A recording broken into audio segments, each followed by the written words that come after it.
The Farmhouse.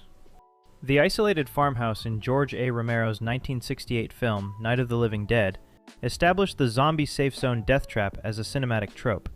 7 survivors barricaded themselves inside a Pennsylvania farmhouse located near Evans City, approximately 25 miles north of Pittsburgh. The group boarded windows and doors with furniture and wooden planks to keep the undead out, believing the structure would protect them.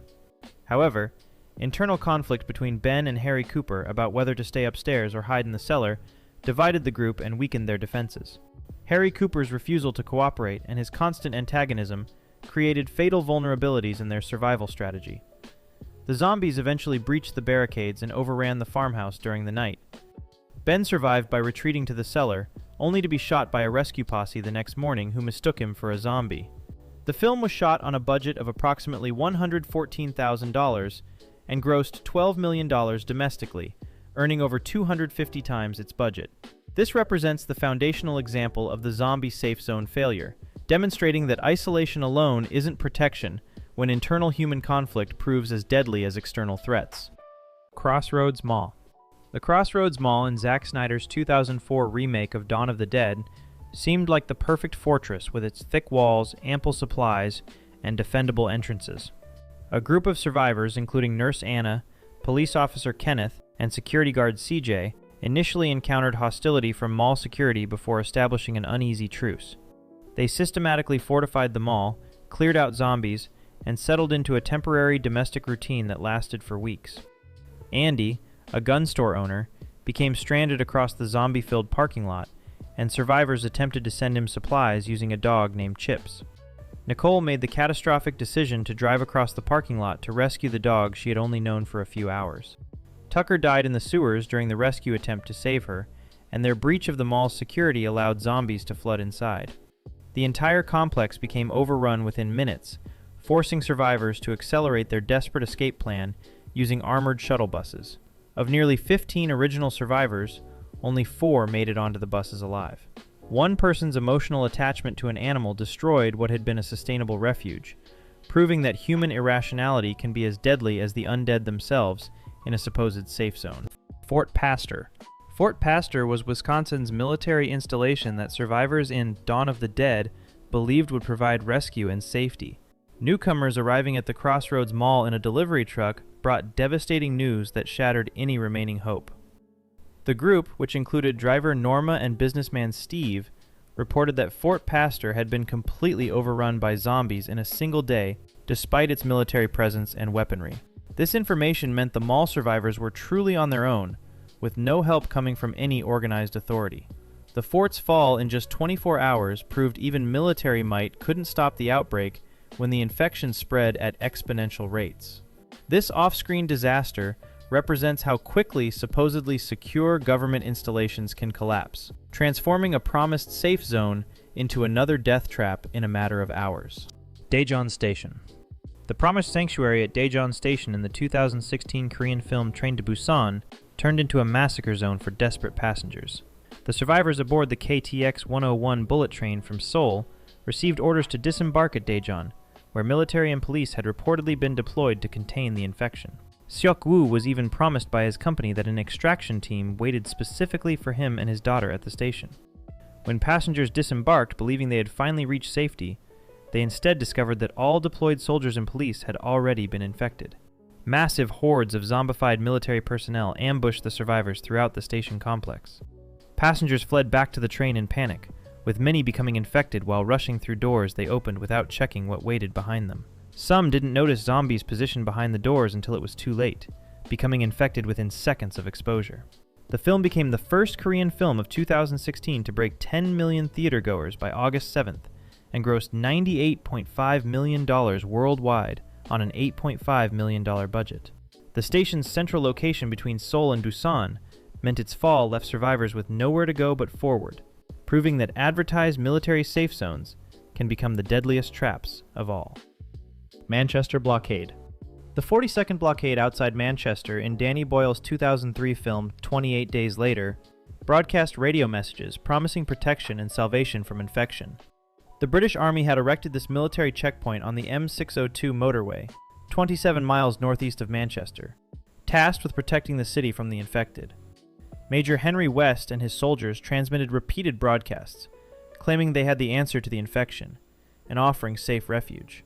Survivors, Jim, Selena, Frank, and Hannah, followed these transmissions for days across the British countryside, believing rescue waited at the blockade. When they finally arrived, they found the position completely abandoned and deserted, with bodies hanging from the fortifications. The infected had already breached and overrun the blockade, killing or infecting everyone, except 10 soldiers who had retreated to a nearby mansion. Frank was tragically infected at this supposedly safe meeting point, when blood from a hanging infected corpse dripped directly into his eye. According to the comic series, the 42nd Blockade was the last British Army position to fall, meaning it had held out the longest before succumbing. The dangerous beacon of a radio broadcast led survivors into a death trap, where their guide died at the moment they thought they had reached salvation. Worsley House. After the Manchester blockade fell, Major West and 9 surviving soldiers retreated to Worsley House, a deserted mansion in the woods that they fortified with tripwires, landmines, and barbed wire. The soldiers continued broadcasting radio messages, luring in survivors under the false premise of protection and rebuilding society. Their actual plan involved forcing any female survivors into captivity to repopulate through coerced breeding, with West maintaining his military uniform and professional demeanor while orchestrating systematic exploitation. Jim, Selena, and Hannah were taken to the mansion after Frank's death, initially believing they had found genuine refuge. During a dinner gathering, infected launched a nighttime attack on the mansion, which the soldiers successfully repelled, temporarily maintaining the illusion of security. Jim discovered the soldiers' true intentions and made the moral choice to release an infected soldier named Mailer, who had been chained for observation. Mailer and other infected overran Worsley House during Jim's rescue attempt, with Major West being dragged back inside and beaten to death by the very infected prisoner he had kept captive. The fortifications meant to protect against the infected instead trapped the soldiers' intended victims, transforming this supposed safe zone into a death trap through human depravity rather than zombie hordes. By the way, if this kind of content interests you, I create videos like this constantly. Subscribing would really help me out. District 1. The United States military's Isle of Dogs quarantine zone in London represented humanity's comeback in the 2007 film 28 Weeks Later. 6 months after the original outbreak, a U.S.-led NATO force established District 1 as a secure repopulation zone, with the 82nd Airborne Division providing security using M1 Abrams tanks, helicopters, and river patrol boats. Brigadier General Stone commanded the operation, and the military believed all infected in mainland Britain had starved to death 13 weeks earlier. Don Harris, a civilian employee with security clearance, discovered his wife Alice alive in a secure medical wing and kissed her, not knowing she was an asymptomatic carrier. He became infected within seconds, and the military implemented their Code Red protocol, first locking uninfected civilians in designated safe rooms throughout the district. These safe rooms had doors secured only with chains and padlocks, which proved catastrophically insufficient to contain panicked crowds or stop a single infected person. Don Harris broke into multiple safe rooms, infecting the trapped civilians who had nowhere to flee. Rooftop snipers were initially ordered to shoot only the infected, then ordered to shoot everyone regardless of infection status, as the outbreak spiraled beyond control. The U.S. Air Force ultimately firebombed the entire district using F-15E Strike Eagles, deploying napalm to wipe out the infected population. Despite overwhelming military force and resources, one kiss from an infected carrier destroyed months of reconstruction and turned the heavily fortified safe zone into a fiery death trap that killed thousands of people in a matter of hours. Monroeville Mall. George Romero's original 1978 Dawn of the Dead featured a mall in Monroeville, Pennsylvania, that survivors successfully held for weeks, or possibly months, before human raiders destroyed their safe zone. 4 survivors, consisting of helicopter pilot Steven, TV producer Francine, and SWAT officers Peter and Roger, discovered the Monroeville Mall and systematically cleared it of zombies. They fortified the entrances with tractor-trailers and created comfortable living quarters in the upstairs offices, surviving relatively well with access to the mall's abundant supplies. Roger was bitten during the clearing operations, and eventually died and reanimated, providing the first crack in their security. A motorcycle gang arrived and decided to raid the mall despite clearly seeing it was occupied by living people. The bikers deliberately breached the barricades for supplies and thrills, allowing hundreds of zombies back inside in the process. In the chaotic three-way battle between survivors, bikers, and zombies that followed, most of the raiders were killed by the very zombies they had let inside. Steven was killed and reanimated during the fighting, and his zombie form remembered enough to lead hordes directly to the hidden living quarters, where Peter and pregnant Francine were sheltering. The two barely escaped via helicopter with minimal fuel remaining. The film was made on a budget of approximately $600,000 and grossed $55 million globally, becoming a landmark of the zombie genre. After months of relative safety and successful survival, other humans became the real threat by destroying a sustainable, safe zone sanctuary for selfish reasons, proving that the biggest danger in zombie outbreaks often comes from the living. Casino Vault. The Gotterdammerung Vault beneath Bly's Las Vegas Casino, in the 2021 film Army of the Dead, seemed like the ultimate safe room, with walls thick enough to survive a nuclear blast. 6 years after a zombie outbreak quarantined Las Vegas behind massive walls, casino owner Bly Tanaka hired mercenary Scott Ward to retrieve $200 million from the vault before the military nuked the entire city. The team had 32 hours initially, later reduced to just 90 minutes when the government moved up the nuclear strike timeline.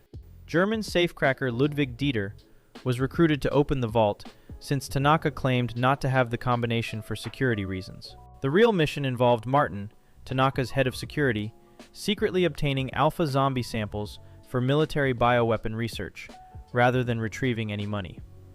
Martin killed the queen zombie to harvest her head, which enraged Zeus, the alpha zombie leader, who brought the entire Las Vegas horde to attack the casino. The team became trapped inside as thousands of zombies swarmed the building, with most members dying in the chaos, including Chambers, Guzman, and Lilly. Vandero entered the vault as Dieter sacrificed himself to seal the door, and he became the only person to survive the nuclear blast, specifically because the vault's impenetrable walls protected him from the explosion. The ultimate protection became an ultimate prison, with Vandero's survival inside proving that even the most secure safe zone can transform into a death trap, and the entire mission had been a betrayal from the start. Island Destination.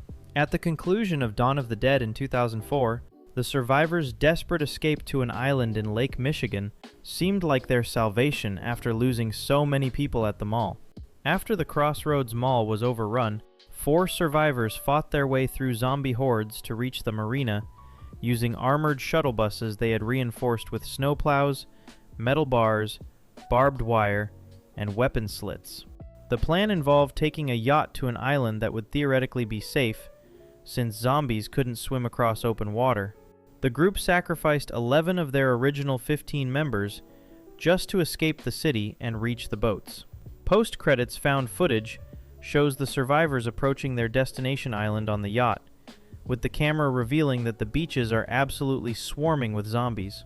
The video cuts to screaming and chaos, heavily implying that everyone was killed shortly after landing. The island that represented their final hope and the reason they abandoned the mall had already been overrun before they ever arrived. After everything they endured, fighting through the city, surviving weeks in the mall, and losing most of their group in the escape attempt, their destination was never actually safe at all. Islands seem perfect for zombie survival, since they're isolated and surrounded by water that the undead supposedly can't cross. But the infection had somehow reached these remote locations first, making this supposed safe zone another death trap, and every sacrifice completely meaningless. If you found this valuable, consider subscribing so you never miss future content. Thanks for watching.